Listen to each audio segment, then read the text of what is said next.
Dans ce module, nous allons voir comment organiser la documentation du SMSI. Vous l'avez compris, l'ISO 27001 n'est pas qu'une norme technique, c'est un système de management. Et comme tout système de management, il repose sur des documents, des politiques, des procédures et donc des enregistrements. Mais si ces documents ne sont pas bien organisés, on se perd vite. C'est pourquoi nous allons mettre en place une arborescence documentaire claire et hiérarchisée. L'arborescence documentaire, c'est bien la colonne vertébrale de votre SMSI. Elle permet de retrouver rapidement un document, assurer la traçabilité et la mise à jour, et montrer aux auditeurs que tout est structuré et sous contrôle.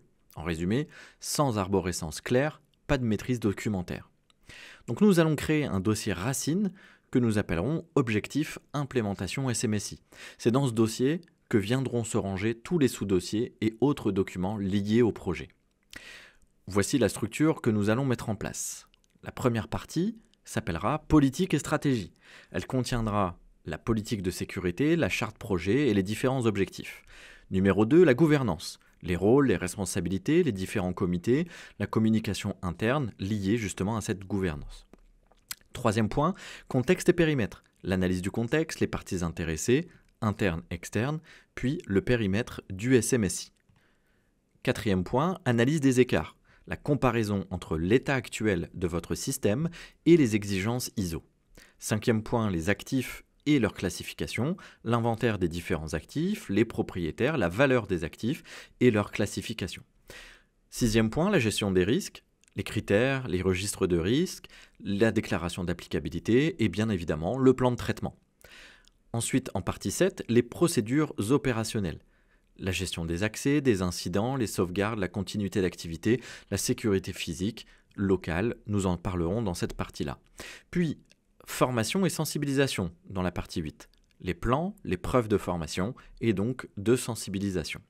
Partie 9, surveillance et audit, programme d'audit, les rapports d'audit, les revues de direction et les différents indicateurs de performance.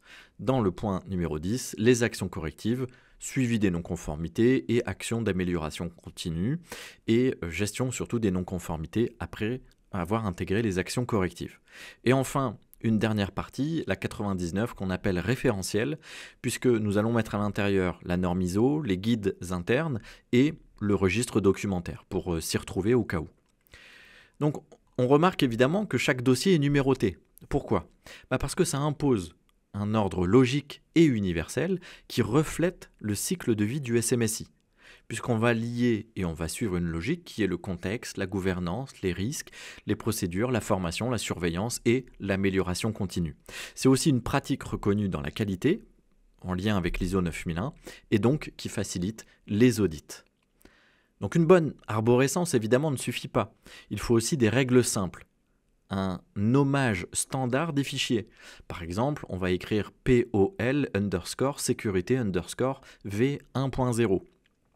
Un registre documentaire, soit sous Excel ou un autre outil qui suit les versions, les auteurs et les validateurs. Un système de droit d'accès clair avec la lecture pour la majorité des parties prenantes, un mode édition pour les personnes qui sont en production justement. Et enfin, ces bonnes pratiques garantissent la cohérence et surtout évitent les doublons. Avec cette arborescence, vous disposez donc d'un cadre documentaire solide et aligné sur la norme ISO 27001. C'est votre fil conducteur. Vous saurez toujours où ranger vos documents et comment les retrouver. Dans les prochaines étapes, nous irons remplir évidemment ensemble ces dossiers avec les politiques, les procédures et donc les preuves exigées.